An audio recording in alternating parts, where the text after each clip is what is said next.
एक बार की बात है, एक जंगल में एक बहुत ही सुंदर चिड़िया एक पेड़ पर रहा करती थी। वह चिड़िया बहुत ही सुंदर थी और बहुत ही समझदार भी थी। वह होने वाली हरकतों का पता पहले ही लगा लेती थी। जब बारिश आती थी तो उसको पहले ही पता चल जाता था कि अब बारिश आने वाली है।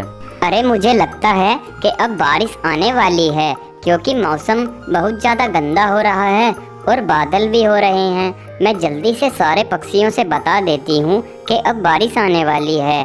सब अपने अपने घर को पक्का कर लें, वरना बारिश के बाद अगर पक्का करोगे तो बारिश में तुम्हारा घर टूट जाएगा। चलो अब मैं जल्दी से चलती हूँ।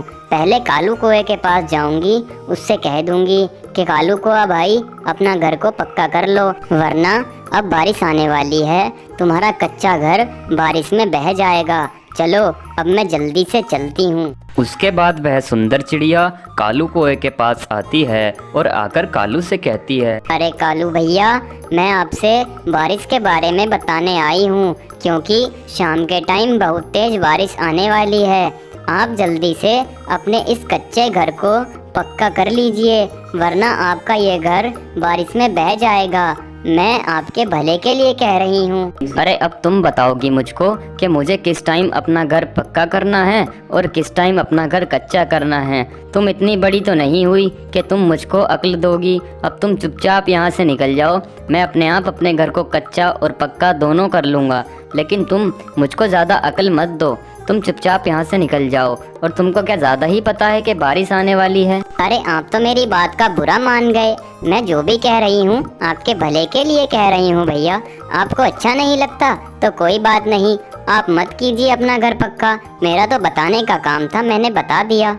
अरे हाँ ठीक है, तुमने बता दिया, बहुत अच्छा किया, लेकिन अब चुपचाप यहाँ से निकल जाओ तुम। उसके बाद वह चिड़िया कालू के घर से वापस आ जाती है। पता नहीं कहाँ कहाँ से आ जाते हैं और आकर हमको बेवकूफ़ बनाते हैं। पता नहीं, हमको तो बिल्कुल ही बेवकूफ़ समझ रखा है इन पक्षियों ने। उसके बाद वह चिड़िया एक पेड़ के पास आती है और आकर वहाँ बैठकर कहती है, अरे वाह, ये टहनी तो बहुत ही ज़्यादा अच्छी है। इस टहनी पर मैं अपना घर बना लूँगी, इससे मेरा घर नीचे नहीं गिरेगा। और इतने दिन से मुझे ये टहनी चमकी ही नहीं। मैं तो रोज़ यहाँ आती थी, लेकिन ये टहनी क्यों नहीं चमकी मुझको? आज तो चमक गई है। अब तो मैं इसी पर घर बनाऊंगी और एकदम पक्का करके बनाऊंगी। उसके बाद कालू कौवा का घर गिर जाएगा, लेकिन मेरा घर गिरेगा ही नहीं। उसके बाद कालू कौवा कहेगा कि तुमने तो चिड़िया बिल्कुल सही कहा था मुझसे। उसके बाद वो चिड़िया बैठी ही थी, तभी बहुत जोरों की बारिश आ जाती है और बारिश को देखकर चिड़िया बोलती है, अरे देखा, मैंने कहा था ना कि बारिश आएगी शाम के टाइम। लेकिन कालू कौवा तो कुछ समझता ही नहीं। अब पता चलेगा कालू कौवा को कि मैंने क्यों कहा था कि भाई अपना घर पक्का कर ले। उसके बाद कालू कौवा बेचारा बैठा ही था और सोच रहा था कि उस चिड़िया ने तो मुझसे सही कहा था, लेकिन मुझसे गलती हो गई, मैंने अपना घर को पक्का नहीं किया। हे भगवान, ये मुझसे बहुत बड़ी गलती हो गई है कि मैंने उस सुंदर चिड़िया की बात नहीं सुनी। मुझे उसकी बात सुन लेनी चाहिए थी। वो बेचारी सही कह रही थी कि शाम के टाइम बारिश बहुत तेज़ से होगी, लेकिन मैं बुद्धू हूँ, मैंने उसकी बात सुनी नहीं। अब मुझे भुगतना पड़ रहा है और मुझे बहुत तेज़ ठंड भी लग रही है। अब मैं क्या करूं? उसके बाद वह कालू को आराम से बैठ जाता है। उस बेचारे को ठंड भी लग रही थी, लेकिन बारिश में उसकी वो झोपड़ी नीचे गिर जाती है और वो कहता है, अरे नहीं, ये क्या हुआ मेरे साथ? मैंने इतनी मेहनत करके अपना घर बनाया था, लेकिन ये तो बारिश में नीचे गिर गया। हे भगवान, मुझसे बहुत बड़ी गलती हो गई जो मैंने उस चिड़िया की बात नहीं सुनी। मुझे उसकी बात सुन लेनी चाहिए थी और अपने घर को पक्का कर लेना चाहिए था। कोई बात नहीं, मैं अब सुबह उस चिड़िया के पास जाऊंगा और कुछ ना कुछ समाधान ज़रूर होगा। उसके अगले दिन वह कौवा बैठा था, बेचारा बहुत दुखी था, लेकिन क्या करें, कुछ कर भी नहीं सकता था। तभी वो सोचता है, अरे एक काम करता हूँ, मैं उस चिड़िया के पास ना जाकर शादी कर लेता हूँ, क्योंकि मेरे घर में जब बहू आ जाएगी, मेरी पत्नी तो घर का देखेगी और मैं बाहर से लकड़ियाँ लाकर घर बना लूँगा और फिर मैं पक्का घर बनाऊँगा। फिर उसमें कोई दिक्कत नहीं रहेगी, चाहे कितनी भी बारिश आओ, कितनी भी तेज़ बाढ़ आओ, लेकिन मेरा घर नहीं टूटेगा।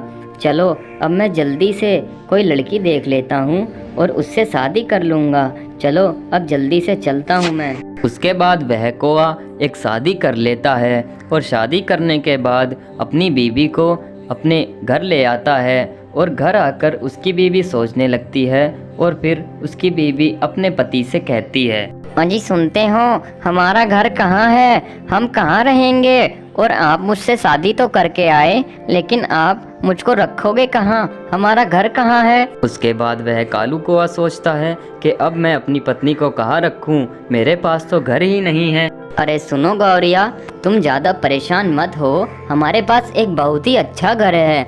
ऐसा घर है कि तुमने कभी ऐसा घर देखा ही नहीं होगा। तुम ज़रा यहीं रुको, मैं अभी आता हूँ, कुछ सामान लाने जा रहा हूँ, और जब तक मैं ना आऊँ तुम यहाँ से हिलना मत, मैं अभी आ रहा हूँ। बाज़ार में ज़रा कुछ काम है और थोड़ा सामान भी लाना है, तुम यहीं रहो, मैं अभी आता हूँ, ठीक है ना। और इधर चिड़िया ने एक बहुत ही अच्छा घर बनाया था। तभी वह कालू कौवा आकर चिड़िया से कहता है, अरे बहन, मैं बहुत ज़्यादा परेशान हूँ और मैं तुम्हारे पास आया हूँ क्योंकि मुझको पता है कि तुम मेरी मदद ज़रूर कर दोगी। इस वजह से मैं तुम्हारे पास आया हूँ। जब तुम मुझको समझा कर गई थी कि भैया अब बारिश आने वाली है, अपने घर को पक्का कर लो, तब मैंने तुम्हारी बात नहीं सुनी। इस बात के लिए मैं तुमसे माफ़ी चाहूँगा, लेकिन मेरा घर बारिश में बह गया है, टूट गया है, इसीलिए मैं तुम्हारे पास आया हूँ। और मैंने नई नई शादी भी कर ली है, मैं अपनी पत्नी को कहाँ रखूँ, इसलिए मैं तुम्हारे पास आया हूँ। बहन मेरी मदद कर दो और मुझे कुछ दिनों के लिए अपना घर रहने के लिए दे दो। अरे कोई बात नहीं कालू भैया, आपने अच्छा किया कि आप मेरे पास आए मदद मांगने। मैं आपकी मदद ज़रूर करूँगी। आपको मैं अपना घर दे देती हूँ और आप अपनी पत्नी को मेरे घर में रख लीजिए। मैं कोई भी दिक्कत नहीं चाहती हूँ और एक पक्षी ही दूसरे पक्षी के काम आता है। इतना कहकर वह चिड़िया वहाँ से चली जाती है और कालू कौवा भी वहाँ से आ जाता है।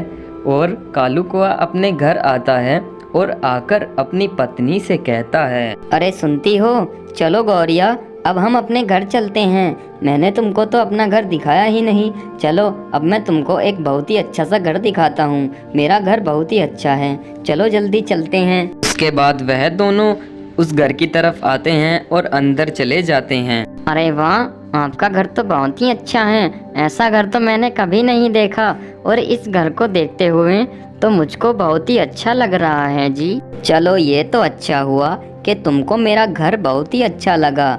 मैं बहुत ही खुश हुआ ये सुनकर कि तुमको मेरा घर बहुत ही अच्छा लगा और तुमने मेरे घर की इतनी बड़ी तारीफ की है।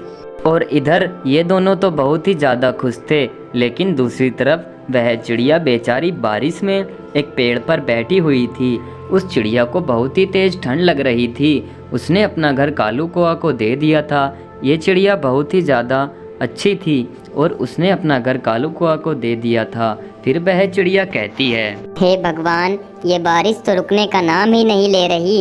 इतनी तेज तेज बारिश पड़ रही है और मैं कब तक यहाँ इस डाली पर बैठी रहूँगी। मुझे कुछ ना कुछ तो करना पड़ेगा, वरना मुझको ठंड लग जाएगी। ऐसा करती हूँ, मैं कालू भैया के पास जाती हूँ और उनसे जाकर कहती हूँ। उसके बाद वह चिड़िया कालू के पास आती है। उसको देखकर कालू कहता है, अरे आओ आओ टूनी बहन, कैसे आना हुआ, कोई दिक्कत कोई परेशानी है क्या तुमको? अरे हाँ भैया कालू, मुझको बहुत बड़ी परेशानी है क्योंकि मेरे पास रहने के लिए घर नहीं है।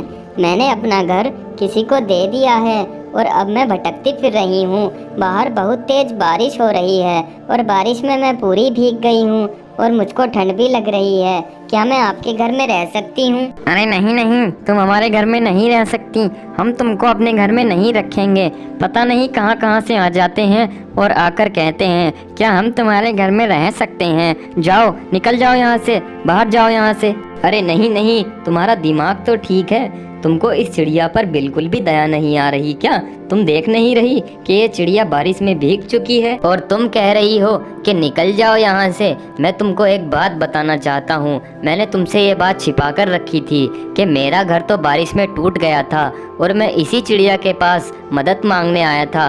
तब इसी चिड़िया ने मुझको अपना ये घर दे दिया था। ये घर इसी चिड़िया का है और तुम इसको बाहर निकाल रही हो और आज मुझको इसकी मदद करने का मौका मिला है, समझ गई। अरे बहन, मुझसे बहुत बड़ी गलती हो गई है जो मैंने तुमको इतना बुरा भला कह दिया है। मुझको नहीं पता था कि तुम्ही ने मेरे पति की मदद की थी।